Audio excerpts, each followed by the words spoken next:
23 झूठ छोटी नैतिक कहानियां हिंदी में। बाजार में बहुत भीड़ थी। किसान, दुकानदार, व्यापारी, हर कोई वहां था। बहुत सारी बैलगाड़ियां, घोड़ागाड़ियां, ऊंटगाड़ियां, सब कुछ वहां था। राजा भी वहां आने वाला था। अस्तबल में घोड़े के एक छोटे से बच्चे का जन्म हुआ। घोड़े का बच्चा उठकर चलने की कोशिश कर रहा था। जैसे ही उसने चलना सीखा, वह अस्तबल से बाहर भाग गया। लेकिन बाहर भीड़ देखकर वह घबरा गया।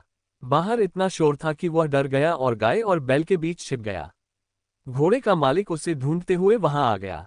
उसने देखा कि उसका प्यारा सा बच्चा गाय बैलों के बीच खड़ा है। उसने बच्चे को पकड़ने के लिए अपना हाथ बढ़ाया, लेकिन तभी गाय का मालिक वहां आ गया। उन्होंने कहा, आप क्या कर रहे हैं? आप इसे कहां ले जा रहे हैं? क्या यह मेरा है? घुड़सवार ने कहा, आप क्या कह रहे हैं? ये घोड़े का बच्चा है। यह मेरे घोड़े का बच्चा है?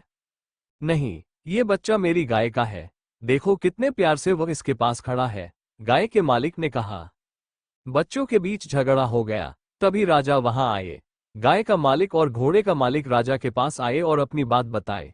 उन दोनों की बात सुनकर राजा ने कहा, चूंकि यह बच्चा गाय और बैल के बीच सुरक्षित महसूस कर रहा था, इसलिए वे इसके माता पिता हैं।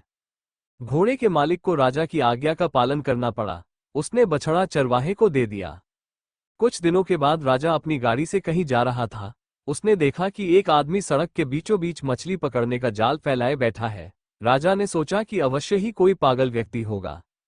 उसने सड़क के किनारे गाड़ी रोकी और उस आदमी को अपने पास बुलाया। राजा ने पूछा, क्या कर रहे हो? बीच सड़क पर जाल क्यों बिछाया गया है? उस आदमी ने कहा, महाराज, मैं मछली पकड़ रहा हूं। मछलियां? सड़क पर मछली? क्या तुम पागल हो गए हो?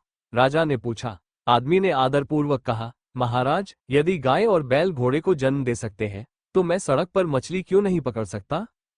महाराज ने ध्यान से देखा। अब उन्होंने उस व्यक्ति को पहचान लिया। यह कोई और नहीं बल्कि घोड़े का वही मालिक था जो उन्हें बाजार में मिला था।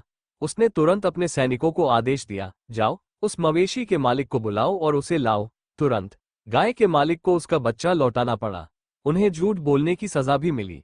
उस दिन के बाद से वो 1 महीने तक अपनी गाय का ताज़ा दूध घोड़े के मालिक के घर भेजता रहा, वह भी बिल्कुल मुफ्त।